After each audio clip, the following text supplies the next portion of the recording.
Welcome to the No Budget Indie Filmcast, where we dip into the independent film universe to highlight those little films that you might not have heard about elsewhere. Will you agree with our panel, or will a panel agree with each other? You got to tune in to find out. I am Milo Dennison. With me, as always, are my most excellent co-hosts, Claire Milan. Hello. And Cathal Feeney. Hello. All right, Cathal, what are we watching this week? Okay, so this week we are watching a film called Umbra, and in brackets Tariki. I don't know why it's called Umbra. I looked it up and it just said it translated as Umbra.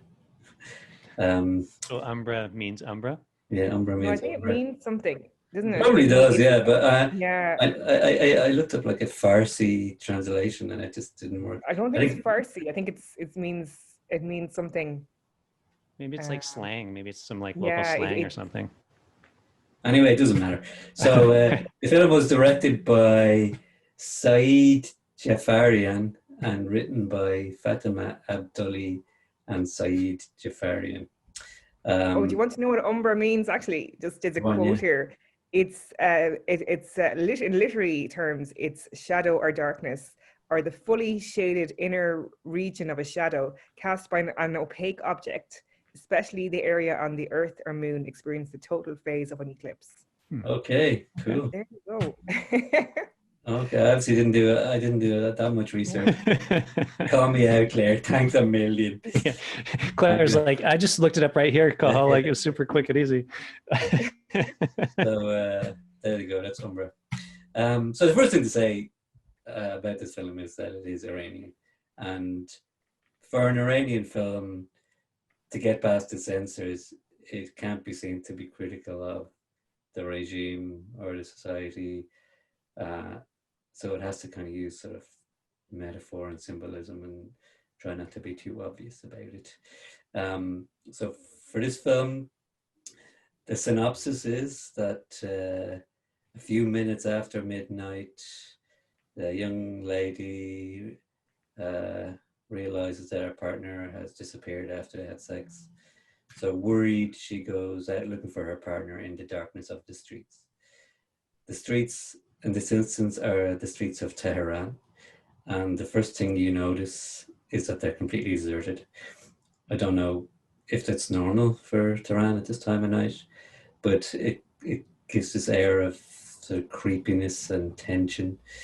Eventually she meets this guy who she thinks is her partner, but it turns out not to be. And this man, he's sort of a sort of sense of danger and menace about him. And she's sort of intimidated, a little bit scared at first, but she's forced into having this conversation. And this conversation really is sort of the crux of the film. And they use it sort of to tease out these ideas of sort of freedom and the role of women in society and liberty and so on. So for instance, at one stage, he refers to her partner as her owner. So eventually, like, as I continue talking, it sort of sparks something within her. And at the end, she's sort of faced with this choice of whether to go back to her restrictive relationship or embrace sort of the excitement and sort of mystery that this man has to offer.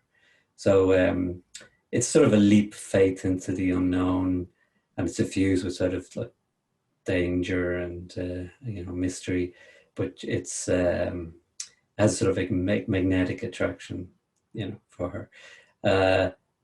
So that's kind of it. There's one thing I'll say that I really liked the way it ended, without giving anything away, but this is probably maybe more to do with the editing than maybe film or a combination of both. But just the way the camera just cut away at that final moment, I really loved.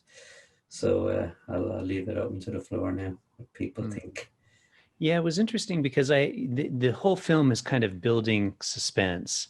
And it was interesting because when she goes outside and the streets are abandoned and the security guard at the front counter. So I was waiting because I didn't read the description before this. So I was like, so is this some like, zombie flick and suddenly zombies are going to come jump out, or I thought it was kind of leading up to some kind of a horror film. And they did a good job with too when she first introduced the guy, because he like barks or he makes some kind of a weird creepy noise that gets her to kind of scurry away from him. So they did a really good job of kind of building up the suspense in the film, and then actually being like, that's actually not what it is. This isn't some like horror flick. This is really just showing kind of this woman kind of having this little journey on this evening. Cinematically, I thought it was really lovely. Like the lighting in the camera work was just beautiful. Like the whole time I was probably more focused on that than anything else, just from going from each scene and the way it was lit. It's really, really nicely done. I don't know, story wise. It's interesting because for every woman anyway, this is their worst nightmare. To be out late at night and feel someone behind you, or someone come up to you who's drunk and saying you're beautiful. That's a woman's worst, absolute horrific nightmare. And it was interesting because I haven't seen many films from Iran, but I'm really curious now to see more of them. But I loved the setup, the way she's looking for her husband and there's no one there, and obviously they have to wear a headscarf. So it was interesting, they covered her hair. She was pretending she was drying her hair, so to kind of on screen to protect her modesty, that was kind of interesting. And then she switched into the headscarf, and when she went out, then the streets were just completely deserted. And when I saw her going into the park, I was like, oh my God, I know exactly what's going to happen now. I was like on edge, thinking, oh, she's going to get attacked. And then it's very strange because she comes across this guy and the grunting. I was like, then I thought, okay, this is going to be, as you thought, right now, it's going to be like a horror film. So I hadn't read the description either. There's going to be zombies or something's going to happen. And then when she walked away, I kind of breathed a sigh of relief, and I saw the shadow coming up behind her, and it looked like he had a weapon at one stage, but it was his bottle. Do you know what I mean? So it was like a bottle he was drinking.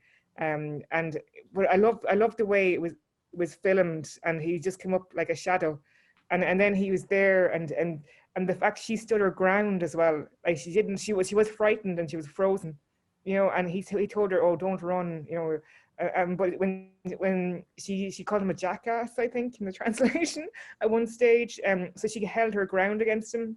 And it was very interesting then when they came up against this, it looked like, I don't know, it was very hard to make out, was it a museum or was it, he was talking about, oh, she should be in there or something. He was going into a house, but it looked like a museum, so I wasn't quite sure if it was like some kind of really large White House. Like I thought it was like some maybe rich person's home or something like that.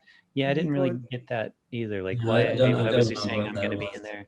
Huh? What was it? No, I don't know what that was either particularly. Yeah. I just at one point I did look this up just to be sure. I wasn't quite sure about it, but alcohol is actually banned in Iran. So that guy wasn't drinking. I thought it was a bottle of beer as well, but I think it was just water in the end. Well, maybe it was. Maybe he was illegally drinking in the middle of the night. Because he looked kind of drunk. I read afterwards they chose that actor for the look because he looked like someone who could be a bit dodgy or it could be kind of a bit nice. And then it was kind of interesting towards the end when she looked up and it was like as if she was going back into a prison. There was like symbolism in the whole thing as well. It was fascinating because if this was like a normal everyday film, to be okay, a woman is on her own, going to a park, she's going to get attacked. That's going to be the film, But this is kind of fascinating because it played with your emotions, and it was and at the end there's no real conclusion. So she kind of looks back, and then it ends. But it's quite interesting as well because I looked up afterwards that when they were filming it, they needed to desert the street, but they film it like some scenes 10 or 20 times because there's people in the background. Okay. They find it very difficult to film. And in Iran, women after what was funny is after midnight are never seen out apparently, and then after 1 a.m. there's no one on the streets. Because I imagine in Iran it'd be very busy during the day. In these look like a city or a big town. Yeah. So it was interesting. Yeah, I had that same thought, Claire, like with the streets. I'm like, it must have been a pain in the ass to film this because, like, as you both know, there's always like a car driving past or, an airplane overhead at the wrong time or somebody like, so to like, I was like, they must have filmed this at like 3 a.m. and just, had the hardest time like getting that scene there, those outdoor scenes with no people around. Yeah. Obviously, none of us are particularly familiar with there would have been Tehran, cars, wouldn't there? Yeah. There would have been. You'd imagine that there'd be some sort of activity there. No. But yeah, I mean, I hadn't read the synopsis either. I just started playing it. So that here's another film to watch. I'll just see what it's like. And it did take a sort of unexpected turn. Sort of, it didn't end sort of the way you thought it might. But it was I did think it was kind of as I said, like a metaphorical for particularly the role of women in Iran. So we've all seen videos on social media of Iranian women complaining about having to wear their headscarf and doing protest videos, and that comes with a price for them. A lot of cases, it'll say so. There's this kind of this sort of reach for freedom and the danger that it entails. And I remember seeing this photograph from 1979. In fact, it was just before the Ayatollah Khomeini returns to Iran, and the next day they were going to bring in the law that women had to be covered, wear the veil, and that there was a square and it was just thronged with women protesting, and they were all uncovered. But it's quite a powerful. Crazy, because you come across old photographs from like Iran and Afghanistan, and the women, they're wearing like mini skirts and bikinis, and they're very beautiful. Iranian women are extremely beautiful, and then they have to like cover up, and it's so sad. It's so different, especially when looking back and seeing them dressed in just normal everyday Western clothes, I suppose. It's but it's quite interesting as well. When he mentions, when he points to the house, and I think he said that the husband killed the wife. Did he mention? He mentioned something about. I thought he said they killed the dog, or they were talking about the dog. Oh, the dog. I thought it was. I thought he said that the husband did something, killed the wife. No, it was Maybe the security security guard killed the dog. Yeah. Okay, sorry, that's completely. Right. Oh, because he mentions blood on the floor on the road. Yeah. So the dog. I wanted to say, like, it's interesting because I interviewed a girl for the podcast Diary of an Unemployed Actor, available on all podcast players, a girl from Iran. And she actually was talking about like kind of pre-revolution and post-revolution, and how art in Iran it changed in so many ways. But one of the things that she said was kind of interesting was in some ways it changed for the good because it forces artists to be creative about their art.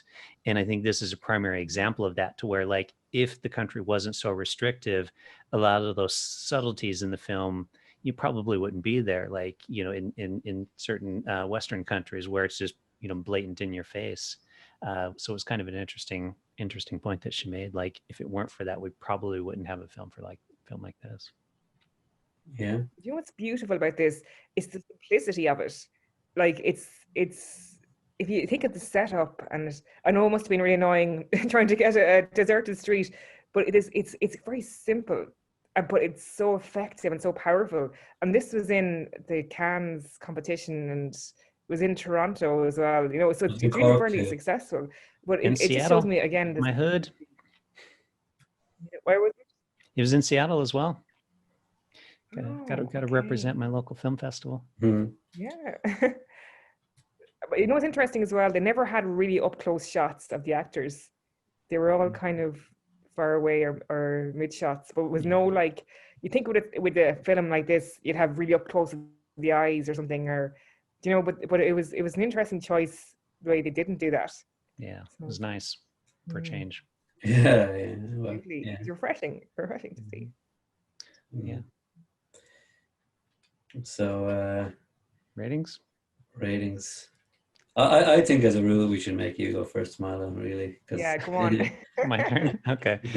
Well, this is the thing. I'm trying to decide between a 3 or a 4 on this. I'm gonna go 3.5 because I can't decide between the two. Okay, Claire, that's it. We both go 3.5. End of discussion. Well, I think it's it is really interesting, and it plays with your emotions. Very well acted. Lovely. It's great to see a film from Iran. I'm going to give it 4 stars because I know it didn't absolutely blow me away, but it shows how effective some simple storytelling is. 4 stars from me. Well, I will give it 4 stars too, because I picked it. Yeah, I can't fault it. It was